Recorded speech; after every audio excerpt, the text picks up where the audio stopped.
Ya,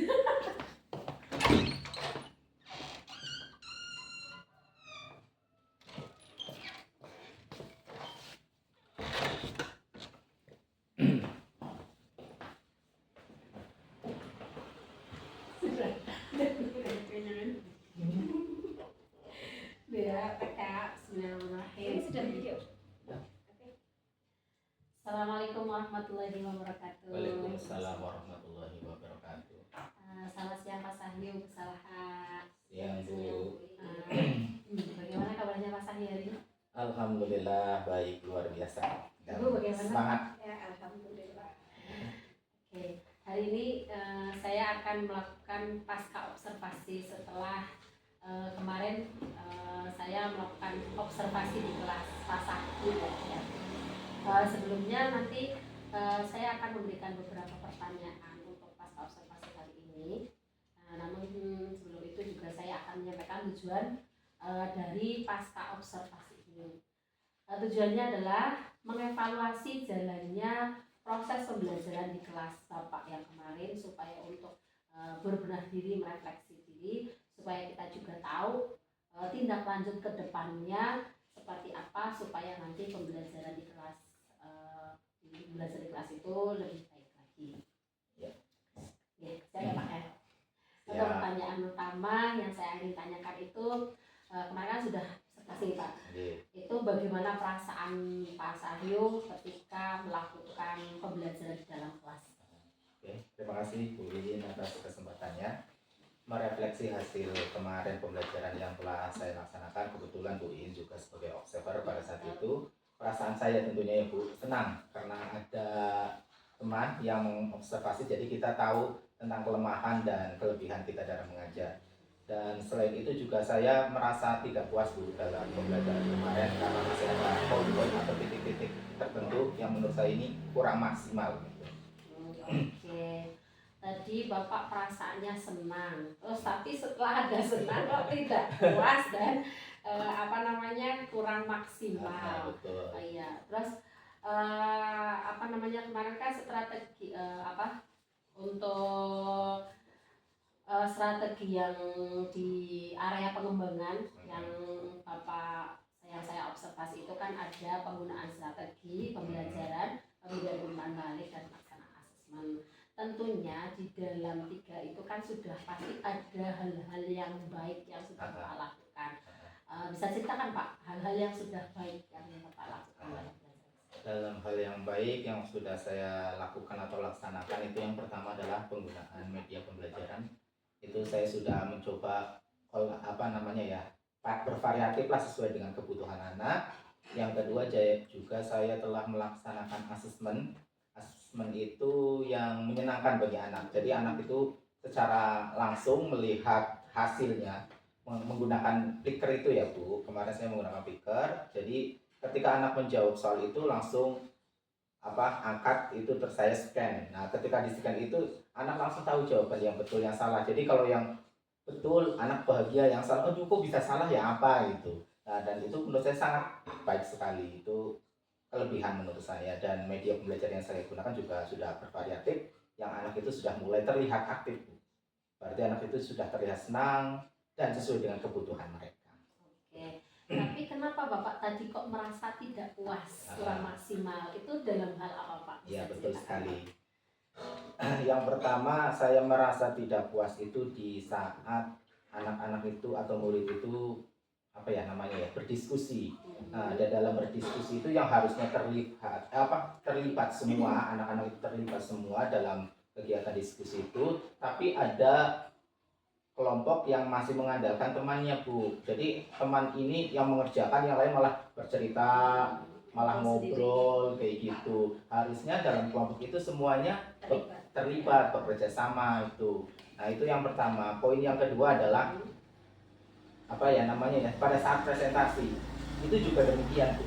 Pada saat presentasi harusnya itu terlibat semua, setiap kelompok itu entah itu sebagai pembuka atau sebagai penyaji materi atau memberikan kesimpulan dan lain sebagainya. tetapi hanya 1-2 anak saja yang aktif yang dalam presentasi itu, yang lain lebih kayak ikut-ikutan saja berdiri di depan. Nah itu yang menurut saya kok belum bisa memaksimalkan ini Bu, kayak gitu, belum puas lah Bu, dalam arti di situnya. Oke, berarti tadi kurang puas dan tidak puasnya, kurang maksimalnya yang pertama itu dalam hal diskusi ya.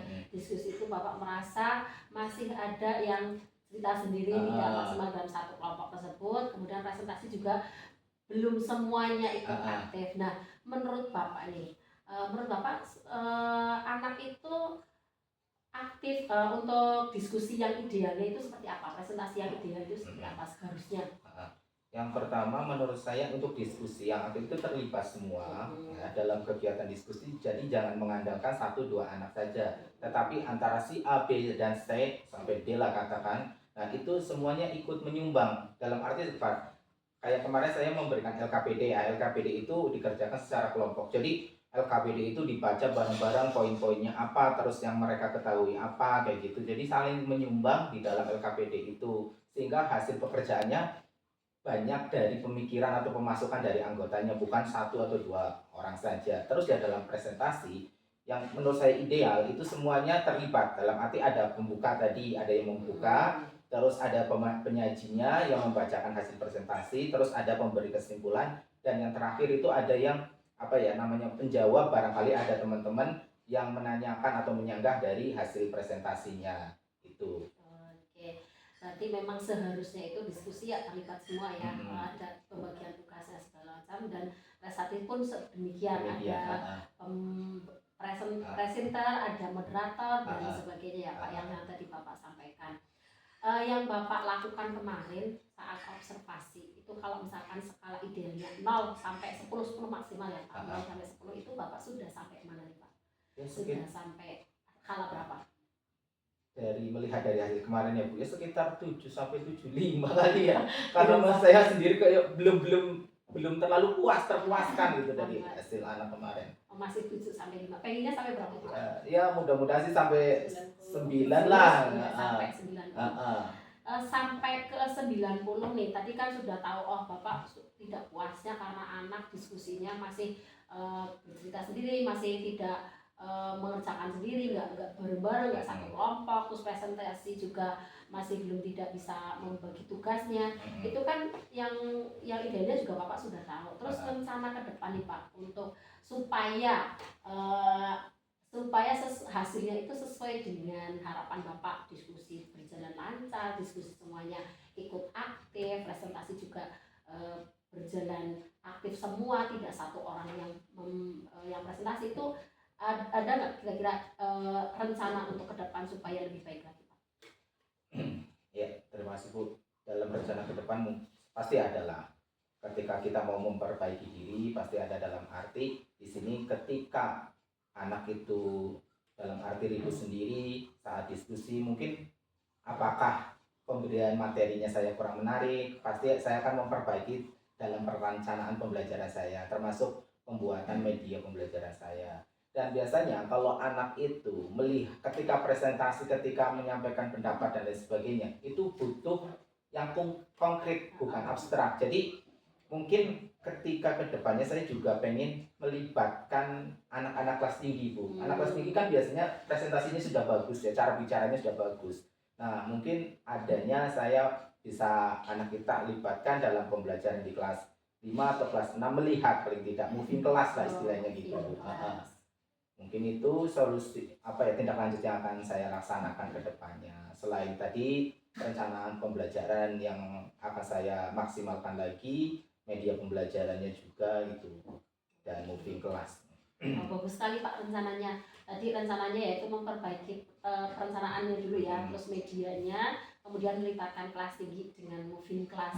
Berarti nanti moving class artinya berarti bagaimana Pak? Kelas 4 atau berarti kelas 4 bisa ke kelas 6, diajak ke kelas 6 pada saat kelas 6 mungkin diskusi atau presentasi. Jadi anak itu secara langsung melihat, oh ternyata diskusi yang baik itu seperti ini, oh ternyata presentasi yang baik itu seperti ini. Ada contohnya, ada pembukanya tadi, ada pematerinya, terus ada yang penarik kesimpulannya atau penjawab pada saat ada tanggapan dari teman-temannya, kayak gitu. Sehingga kelas itu terlihat aktif gitu.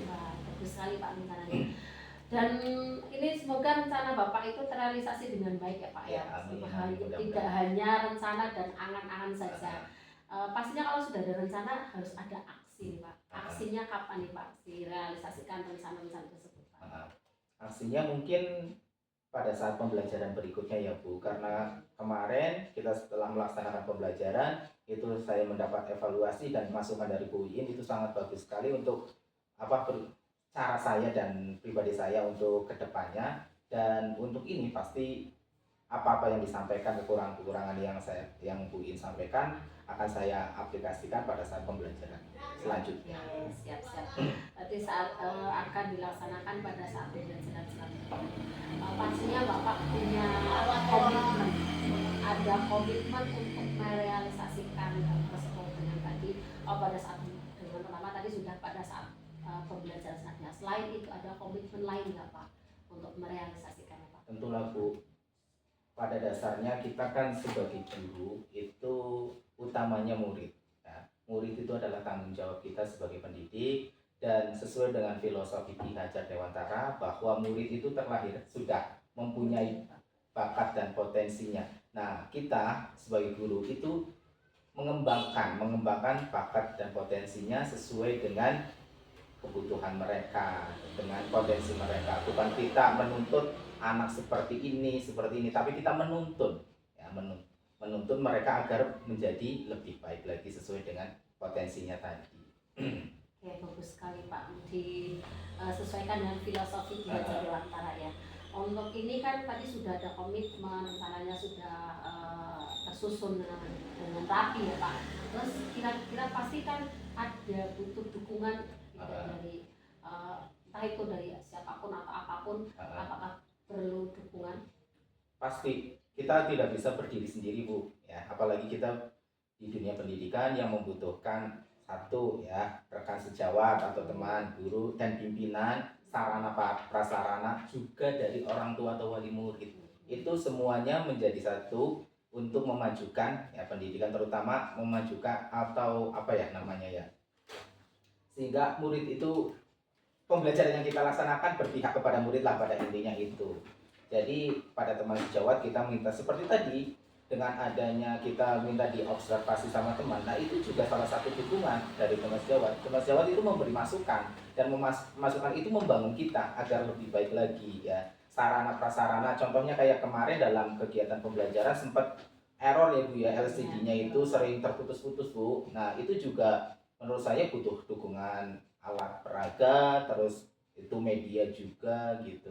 Selain itu juga kolaborasi antara guru dengan wali murid. Nah, kita juga tidak bisa berdiri di dalam sekolah tanpa adanya wali murid, peran serta wali murid di rumah. Mungkin anak pada saat di sekolah belajar dengan aktif, kalau nggak ada perhatian dari orang tuanya di rumah, anak itu ya biasa saja gitu.